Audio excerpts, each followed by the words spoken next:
Assalamualaikum warahmatullahi wabarakatuh. Perkenalkan, saya Sulistiana dari Program Studi Perencanaan Wilayah dan Kota Universitas Jember. Pada video kali ini saya akan membahas mengenai keterkaitan antara SDGs dengan daya dukung serta daya tampung lingkungan.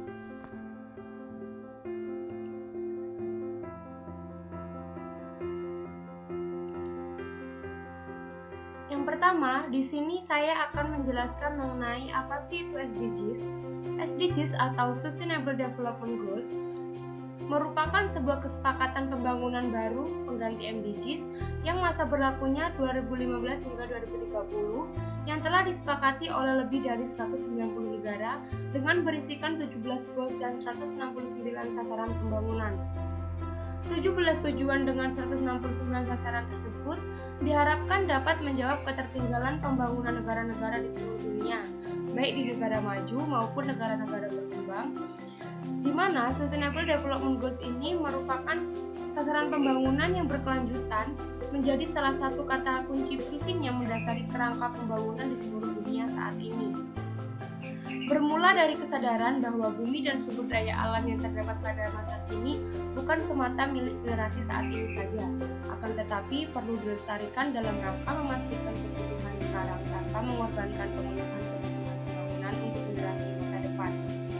Konsep SDGs ini diperlukan sebagai kerangka pembangunan baru yang mengakomodasi semua perubahan yang terjadi pasca MDGs, terutama berkaitan dengan perubahan situasi dunia sejak tahun 2000 mengenai isu depletion sumber daya alam. Kerusakan lingkungan, perubahan iklim semakin krusial, perlindungan sosial, food and energy security, dan pembangunan yang lebih berpihak pada kaum miskin.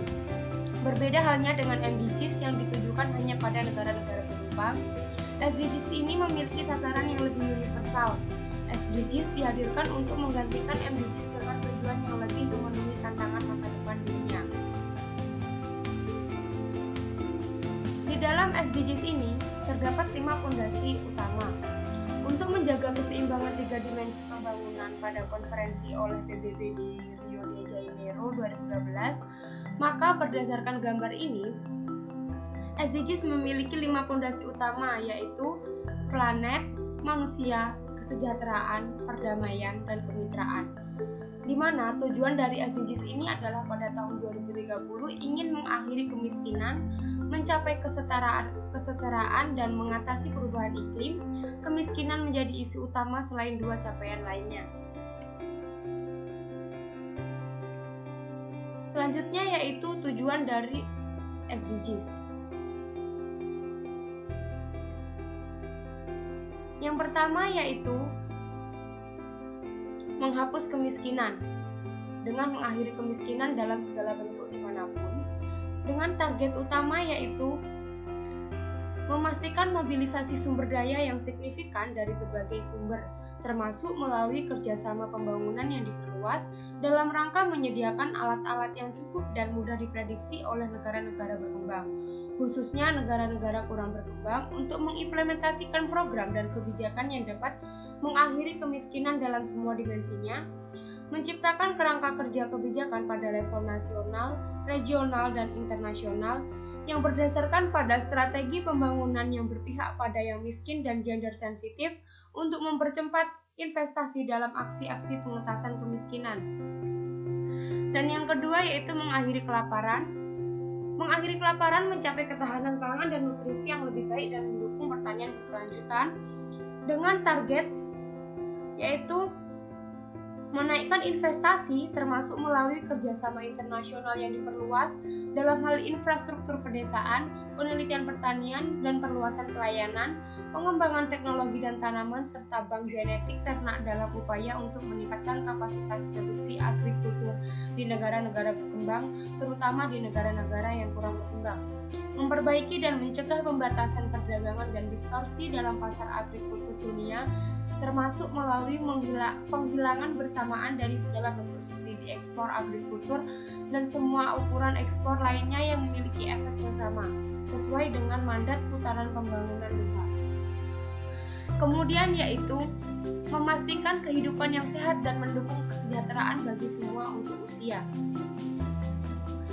Dengan target yaitu menguatkan implementasi dari kerangka kerja Konvensi WHO mengenai kontrol terhadap tembakau di semua negara sebagaimana layaknya, mendukung riset dan pengembangan dari vaksin dan obat-obatan untuk penyakit menular dan tidak menular yang secara khusus mempengaruhi negara-negara berkembang, menyediakan akses terhadap obat-obatan dasar dan vaksin yang terjangkau sesuai dengan deklarasi Doha mengenai perjanjian TRIPS dan kesehatan publik yang menegaskan hak dari negara-negara berkembang untuk menggunakan secara penuh provisi dalam perjanjian aspek terkait perdagangan, hak properti intelektual mengenai fleksibilitas untuk melindungi kesehatan publik, dan terutama akses terhadap obat-obatan untuk semua.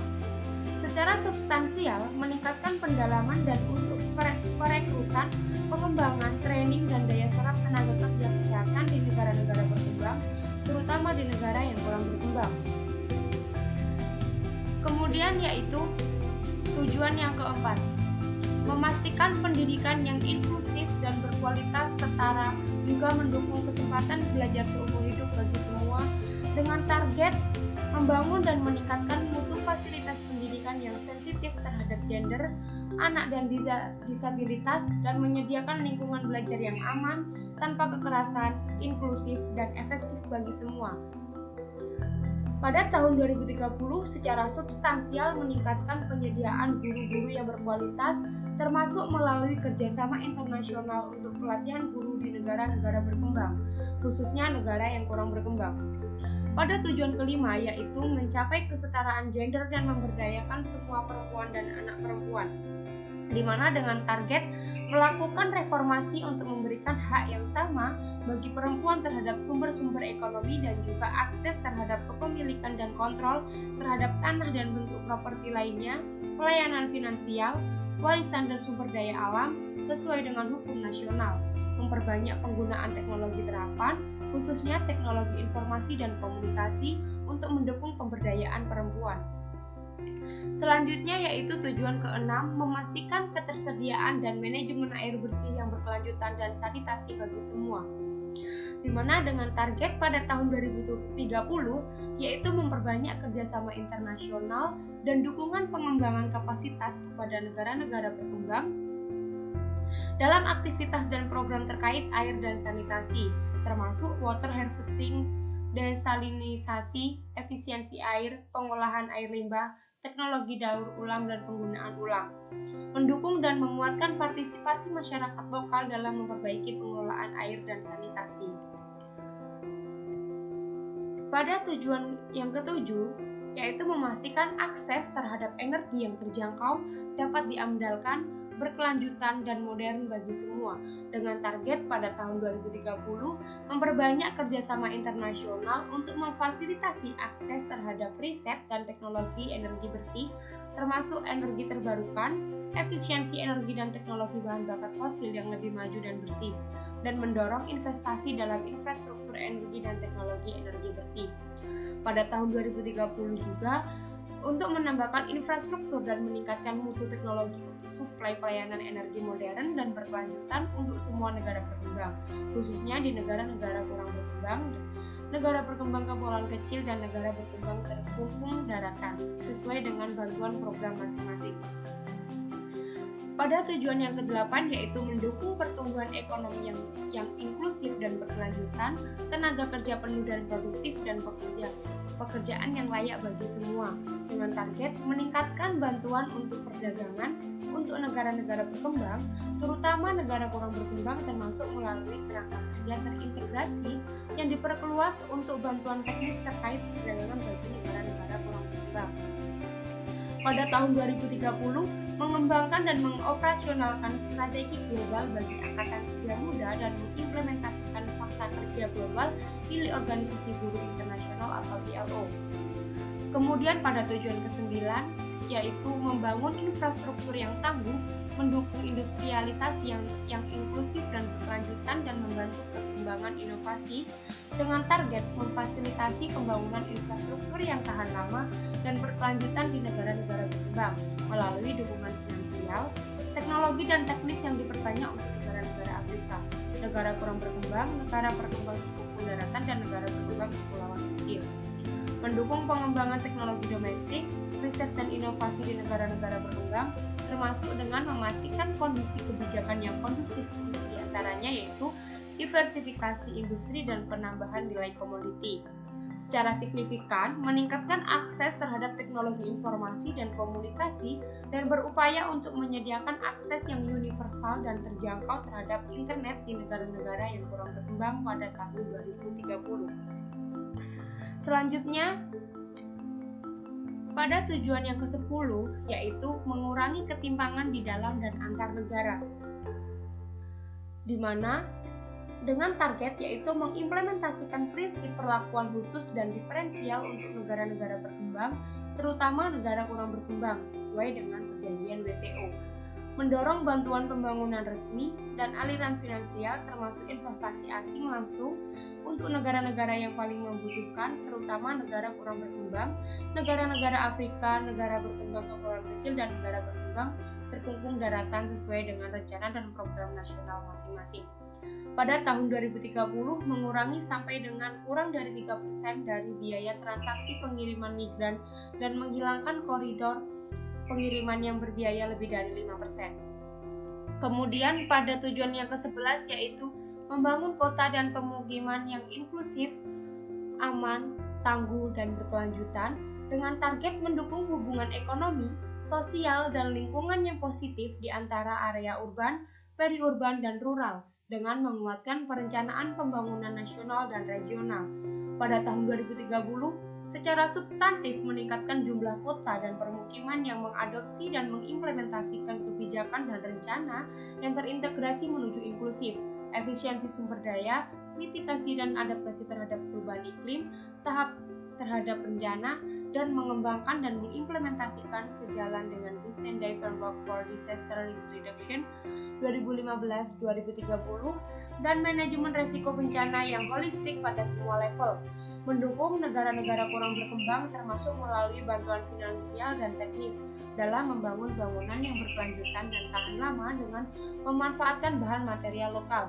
Selanjutnya pada tujuan yang ke-12 yaitu memastikan pola konsumsi dan produksi yang berkelanjutan, di mana dengan target mendukung negara-negara berkembang untuk menguatkan kapasitas ilmiah dan teknologi agar dapat berkembang menuju pola-pola konsumsi dan produksi yang berkelanjutan, mengembangkan dan mengimplementasikan alat untuk memonitor dampak pembangunan berkelanjutan untuk pariwisata yang berkelanjutan yang dapat menciptakan lapangan kerja dan mendukung budaya dan produk lokal, merasionalisasikan subsidi bahan bakar fosil yang tidak efisien yang justru mendorong konsumsi berlebih dengan cara menghilangkan penyimpangan pasar sesuai dengan situasi nasional dan termasuk dengan merestrukturisasi pajak secara bertahap, mengurangi subsidi yang berbahaya di mana adanya untuk merefleksikan dampaknya terhadap lingkungan dengan melihat pada kebutuhan spesifik dan kondisi dari negara-negara berkembang dan meminimalisir dampak buruk terhadap pembangunan negara-negara tersebut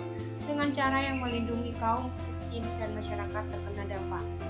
Selanjutnya, pada tujuan yang ke-13 yaitu mengambil aksi segera untuk menerangi perubahan iklim dan dampaknya dengan target mengimplementasikan komitmen yang dibuat oleh pihak negara-negara maju kepada kerangka kerja konvensi PBB mengenai perubahan iklim dengan tujuan untuk memobilisasikan secara bersama $100 miliar per tahunnya pada tahun 2030 dari segala sumber untuk memenuhi kebutuhan negara-negara berkembang dalam konteks aksi mitigasi dan transparansi terhadap implementasinya dan secara penuh mengoperasionalisasikan dana iklim hijau melalui kapasitasinya secepat mungkin. Selanjutnya pada tujuan ke-14 yaitu mengkonservasi dan memanfaatkan secara berkelanjutan sumber daya laut, samudra, dan maritim untuk pembangunan yang berkelanjutan dengan target meningkatkan pengetahuan ilmiah, mengembangkan kapasitas riset dan transfer teknologi kelautan dengan melihat pada kriteria dan panduan Komisi Antar Pemerintah Oceanografi mengenai transfer teknologi kelautan agar dapat meningkatkan kesehatan laut dan memperbanyak kontribusi keanekaragaman hayati laut terhadap pembangunan negara-negara berkembang, khususnya negara berkembang kepulauan kecil dan negara kurang berkembang. Selanjutnya pada tujuan ke-15 yaitu melindungi, memulihkan, dan mendukung penggunaan yang berkelanjutan terhadap ekosistem daratan, mengelola hutan secara berkelanjutan, memerangi desertifikasi, dan membalikkan degradasi tanah serta menghambat hilangnya keanekaragaman hayati dengan target memobilisasi dan secara signifikan meningkatkan sumber daya finansial dari segala macam sumber untuk melakukan konservasi dan pemanfaatan yang berkelanjutan terhadap keanekaragaman hayati dan ekosistem. Selanjutnya pada tujuan ke-16 yaitu mendukung masyarakat yang damai dan inklusif untuk pembangunan berkelanjutan, menyediakan akses terhadap keadilan bagi semua dan membangun institusi-institusi yang efektif, akuntabel dan inklusif di semua level. Dengan target memperkuat institusi nasional yang terkait termasuk melalui kerjasama internasional untuk pengembangan kapasitas pada semua level, khususnya di negara-negara berkembang, untuk mencegah kekerasan dan memerangi terorisme serta kejahatan. Dan pada tujuan yang terakhir yaitu tujuan ke-17, menguatkan ukuran implementasi dan merevitalisasi kemitraan global untuk pembangunan yang berkelanjutan, di mana target ini dibagi menjadi beberapa. Yang pertama yaitu dalam aspek keuangan, aspek pengembangan kapasitas, aspek perdagangan, aspek koherensi kebijakan dan institusional, dan yang terakhir yaitu aspek data, monitoring, dan akuntabilitas. Setelah membahas mengenai SDGs, selanjutnya saya akan menjelaskan mengenai daya dukung dan daya tampung lingkungan. Tuntutan kebutuhan hidup yang terus bertambah telah menyebabkan semua kebutuhan ditimpakan kepada alam melebihi daya dukungnya, dan manusia merupakan kewajibannya untuk menjaga lingkungan dan sekitarnya.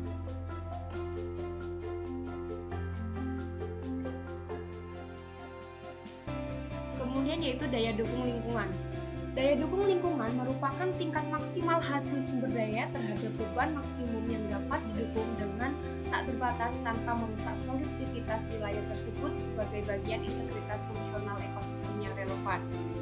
Di mana definisi lingkungan hidup yaitu adalah kesatuan ruang dengan semua benda, daya keadaan dan makhluk hidup, termasuk di dalamnya manusia dan perilakunya. Komponen lingkungan terdiri dari faktor abiotik dan faktor biotik, di mana faktor abiotik ini terdiri dari tanah, air, udara, cuaca, dan suhu. Sedangkan faktor biotik terdiri dari tumbuhan dan hewan, termasuk manusia di dalamnya. Lingkungan hidup baik faktor biotik maupun abiotik ini berpengaruh dan dipengaruhi oleh manusia. Selanjutnya yaitu pelestarian daya dukung lingkungan.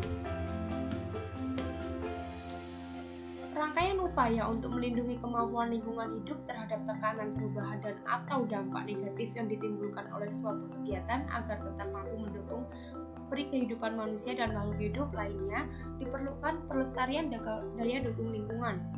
Dan selanjutnya yaitu keseimbangan lingkungan. Dalam kondisi alami, lingkungan dengan segala keragaman interaksi yang ada mampu untuk menyeimbangkan keadaannya, namun tidak tertutup kemungkinan kondisi demikian dapat berubah oleh campur tangan manusia dengan segala aktivitas pemenuhan kebutuhan yang terkadang melampaui batas. Selanjutnya yaitu analisis daya dukung wilayah. Konsep yang digunakan untuk memahami ambang batas krisis daya dukung ini adalah adanya asumsi bahwa ada suatu jumlah populasi yang terbatas yang dapat didukung tanpa menurunkan derajat lingkungan yang alami sehingga ekosistem dapat terpelihara. Daya dukung wilayah atau carrying capacity merupakan daya tampung maksimum lingkungan untuk diberdayakan oleh manusia. Dengan kata lain, populasi yang dapat didukung dengan tak terbatas oleh suatu ekosistem tanpa merusak ekosistem itu. Faktor berkembangnya perdagangan dan industri secara cepat sehingga fungsi beban manusia tidak hanya pada jumlah populasi akan tetapi juga konsumsi per kapita serta lebih jauh lagi faktor berkembangnya perdagangan dan industri secara cepat. Kemudian yaitu tujuan dari daya dukung lingkungan, yaitu perkembangan kawasan, perkembangan kegiatan, potensi dampak kerusakan lingkungan hidup, potensi dampak pencemaran lingkungan, urgensi penerapan daya dukung dan daya tampung lingkungan hidup dalam pengendalian perkembangan kawasan, serta penentuan faktor pembatas sumber daya alam dan lingkungan hidup. Selanjutnya yaitu daya tampung lingkungan. Daya tampung lingkungan yaitu kemampuan lingkungan untuk menampung atau menyerap zat energi dan atau komponen lain yang masuk atau dimasukkan di dalamnya. Di mana dalam daya tampung lingkungan ini terdapat pelestarian yang harus dilakukan oleh manusia, yaitu yang pertama revitalisasi tata ruang, yang kedua kelestarian lingkungan, yang ketiga yaitu pengelolaan lingkungan, di mana revitalisasi tata ruang ini digunakan untuk mendukung tercapainya upaya revitalisasi dan operasionalisasi rencana tata ruang, maka diperlukan dukungan-dukungan seperti penyiapan pedoman dan norma standar prosedur dan manual untuk percepatan desentralisasi bidang penataan ruang ke daerah, khususnya untuk penataan ruang dan pengelolaan sumber daya kawasan pesisir atau tepi air. Yang kedua yaitu peningkatan kualitas dan kuantitas sumber daya manusia. Yang selanjutnya yaitu sosialisasi produk-produk penataan ruang kepada masyarakat melalui public awareness campaign.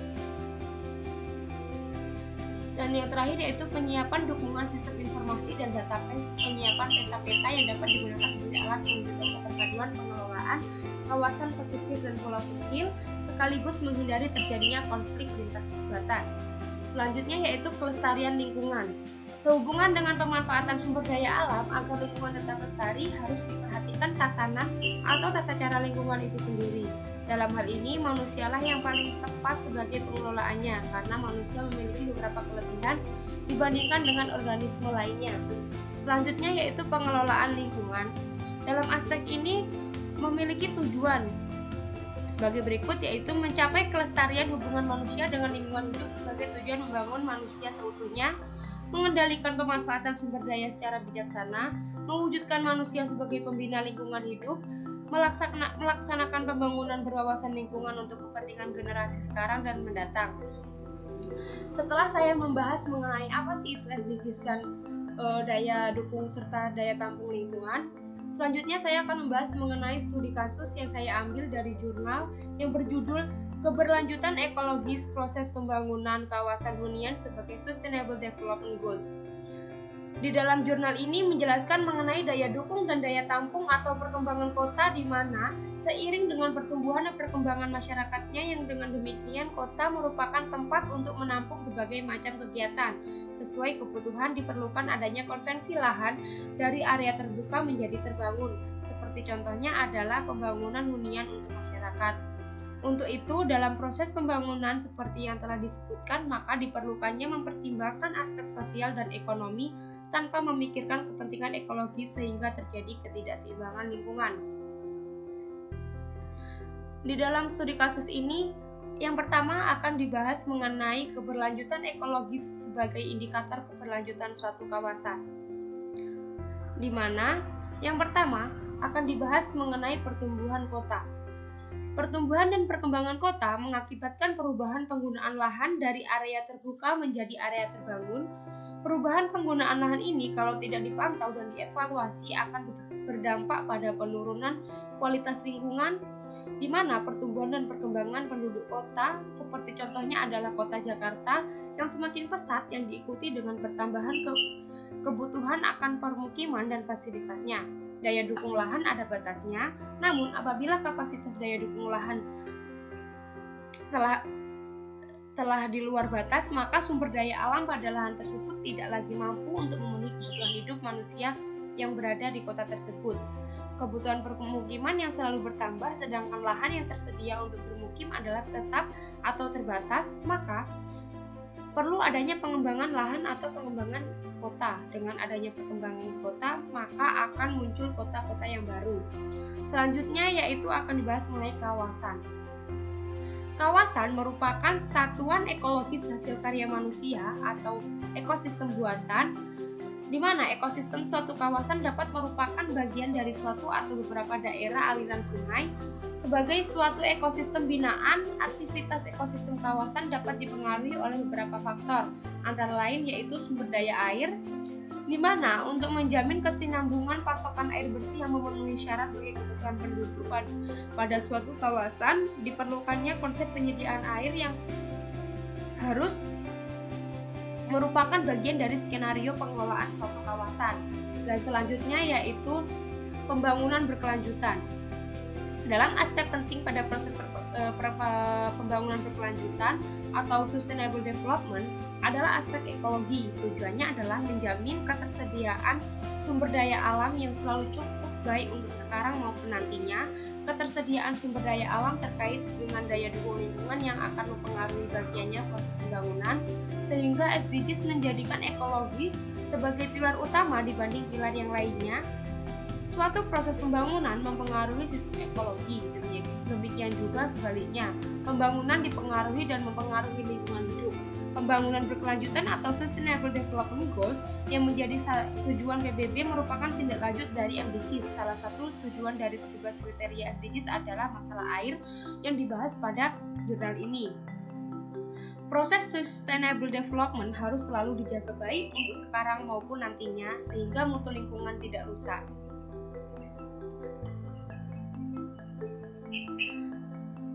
Di dalam pembahasan studi kasus yang saya ambil terdapat 5 poin, yaitu yang pertama ketersediaan air, pengaruh penggunaan lahan terhadap resapan, konservasi air resapan, perkembangan teknologi area resapan, dan yang terakhir yaitu perhitungan kebutuhan air bersih. Pada poin pertama yaitu ketersediaan air. Dengan semakin berkembangnya industri, permukiman dengan segala fasilitasnya, maka ketergantungan aktivitas manusia pada air tanah menjadi semakin terasakan. Dan pada poin kedua yaitu pengaruh penggunaan lahan terhadap resapan. Pengaruh tata guna lahan terhadap banjir cukup besar karena besarnya curah hujan yang menjadi aliran permukaan juga dipengaruhi oleh tata guna lahan di mana hujan tersebut jatuh. Daerah dengan tata guna lahan perkotaan yang mempunyai banyak permukaan kedap akan menghasilkan aliran permukaan yang lebih besar, bahkan hampir 100% dari curah hujan menjadi aliran permukiman. Sebaliknya, daerah yang tertutup hutan lebih banyak menahan air dan diresapkan ke dalam tanah, sehingga tertahan di daun dan ranting kemudian menguap yang dapat menjadi 20% dari curah hujan. Tata guna lahan ini banyak berkaitan dengan urbanisasi, yaitu peningkatan jumlah penduduk di kota besar akan berpengaruh pada perkembangan daerah kedap akibat bertambahnya permukiman. Pada poin ketiga yaitu konservasi air resapan. Di dalam manajemen sumber daya air, konservasi adalah mengadakan perlindungan air dan sumber air dengan titik berat pada pengaturan, pengamanan, dan pengendalian terhadap kerusakan air dan daerah resapan, dan meningkatkan pengelolaan sungai, danau atau situ, dan sumber air lainnya dalam rangka terjaminnya ketersediaan air secara kesinambungan. Selanjutnya pada poin keempat yaitu perkembangan teknologi area resapan yang dibagi menjadi dua, yaitu yang pertama penataan kafling perumahan dan yang kedua yaitu melakukan imbuhan buatan, di mana pada penataan kafling perumahan ini merupakan pelaksanaan peraturan membangun yang sesuai peruntukan seperti GSB, KLB, dan pembuatan sumur pada tiap bangunan, fondasi pengendalian banjir. Dan selanjutnya yaitu melakukan imbuhan buatan, di mana yaitu dengan cara membendung dan memperlancar aliran dan injeksi untuk memperbesar simpanan air tanah dalam aquifer tertekan dengan cara memumpahkan air bersih ke tanah. Selanjutnya pada poin terakhir yaitu perhitungan kebutuhan air bersih yang dianalisis dalam jurnal tersebut. Berdasarkan data kependudukan Kecamatan Serpong, kawasan hunian baru tersebut saat ini mempunyai jumlah penduduk 190.000 jiwa. Standar RUTR Kota Serpong, kebutuhan air bersih pendudukan Kota Serpong tiap orang untuk rumah tangga adalah 300 liter per orang per hari, dan non rumah tangga diambil 50% kebutuhan rumah tangga.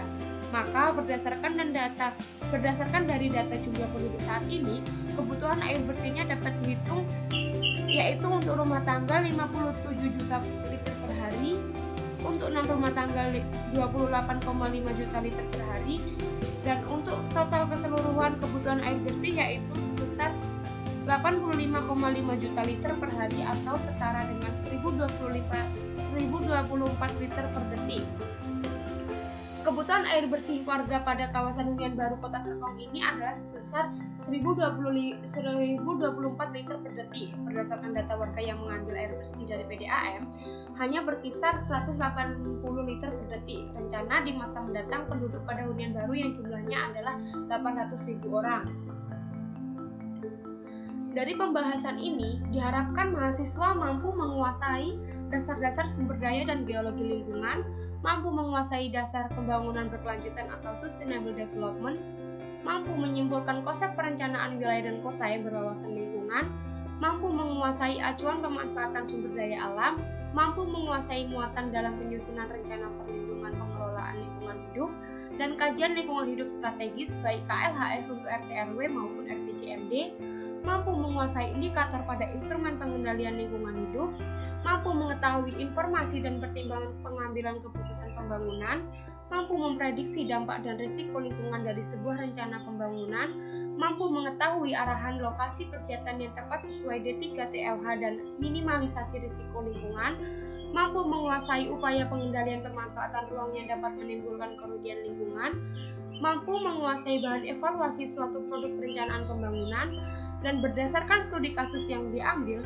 aspek hidrologi yang meliputi kebutuhan air bersih, air konsumsi, dan air hujan pada proses pembangunan kawasan untuk dapat menuju keberlanjutan ekologis atau kawasan SDGs dapat dikelola dengan berbagai macam.